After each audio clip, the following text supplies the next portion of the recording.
Asalaamu calaykum waraxmatullaahi wabarakaatu. Walaalaha qalbiga wanaagsan oo soo dhowaada. Waa qaybta labaad ee sheekada naxdin jacayl. Calaacalkayga waa gar, cabashadayda waa xaq, cil aan dhammaan baa caloosha ii fadhiisto, ciqaab adag baa calafkayga noqdee. Caadilow Ilaahow calafkayga samee, cidladan ku jiriyo cuntadan inaan ka go'o, cabitaan daawarkiisa. Casiisow Ilaahow calafkayga dunida ugu wacan, ceebla ilaahan oo i tiri waaye, cid kale dooni maayo. Cadalkii i uumay, caqli i siiyey aniga, calafkayga kaa dhigay. Daahir markii uu intaas yidhi ayaa waxa u yeeray aabbihii guure oo ku yidhi, waryaa Daahir maxaa ku helay oo aad iskula hadlaysaa? Ma dhib baa ku soo gaaray?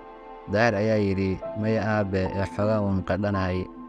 Intaa kadib Xaaji Cali oo yaaban waxaa gabadhii ku dhacay ayaa waxa uu iridda ka soo galay, Ilaahan oo ay diif ka muuqato. Xaajiga oo yaaban ayaa waxa uu ku yidhi, maxaa ku helay gabadhaydii? Ilaahan ayaa tiri, aabbe, markii aan ceelka tagay saakay waxaa dhoobnaa wiilal.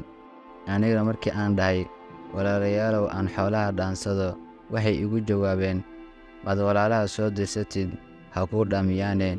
Anigana markii aan maqlay maad walaalaha soo dirsatid, waxaan xasuustay walaalkay Rafiiq. Markaasaa wadnaha la iga qabtay oo aan geed qurca hoostiisa fadhiistay. Markii ay qorraxda dhici rabto ayaa waxaa yimid wiil la yidhaahdo Daahir oo deggan beerta naga dambaysa oo ii dhaamiyey, deetana ii raray rartigii.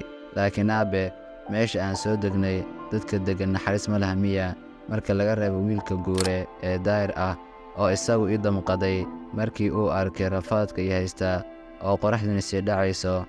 Aabbe, ma aqaano waxaan wiilkaas abaalkiisa ku gudo, waayo la'aantiis ilmahan yaryar caawa soo oon ma laayeen hadduusan wiilkaas u bixin. Xaaji Cali ayaa waxa uu ku yidhi, dhib malan aabbe. Intaas kadib way seexatay. Markii ay dhinaca dhulka dhigtay ayaa waxaa ku soo dhacay walaalkii Rafiiq oo la ciyaaraya, kuna dhahaya si kaftan ah, la'aantaada ma noolaan karo, ee adna la'aantay ha noolaan. Balse aanan maanta warkiisa la maqli karin. Rafiiq waa uu jeclaa walaashiis Ilhaan, mar walba waxa uu saari jiray farastiisa Maandeeq oo ay aad iyo aad u jecleed fulisteeda. Nasiib xumo, Rafiiq waxaa dilay libaax, isagoo ka difaacaya Ilhaan iyo hooyadii Isniino oo ahayd qof duq ah oo aanan socon karin. Rafiiq iyo hooyadii waxaa dilay libaaxii, Ilhaanna waa badbaaday. Ilhaan way u jeeday markuu libaaxii dilaya walaalkeed iyo hooyadeed, balse waxba kama aysan qaban karin.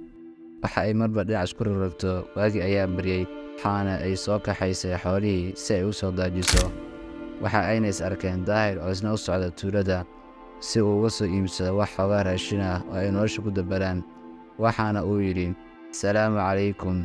Waxayna ay ku tiri, wacalaykum asalaam Daahir, ee saaka halkeed u socotaa?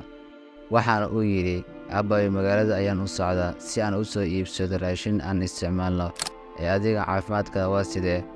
Ilhaan ayaa tiri, caafimaadkaygu aad buu u fiican yahay marka laga reebo xoogaa broblem ah oo aan xalay isku arkay. Daahir ayaa waxa uu yidhi, waa maxay dhibka aad sheegayso? Ilhaan ay cabsi ka muuqato ayaa waxa ay tidhi, maad iga dhaaftid in aan sheego, xoogaa way igu adag tahay. Daahir ayaa yidhi, aniga mar walba waxaan jeclahay inaan dhibaatada kula soo dariiso kula xalliyo, si walba oo ay noqoto. Markaa ii sheeg aabbayo. Ilhaan intay indhaha gacmaha saaratay siina jeesatay ayay tiri, oraahdan cajiibka ah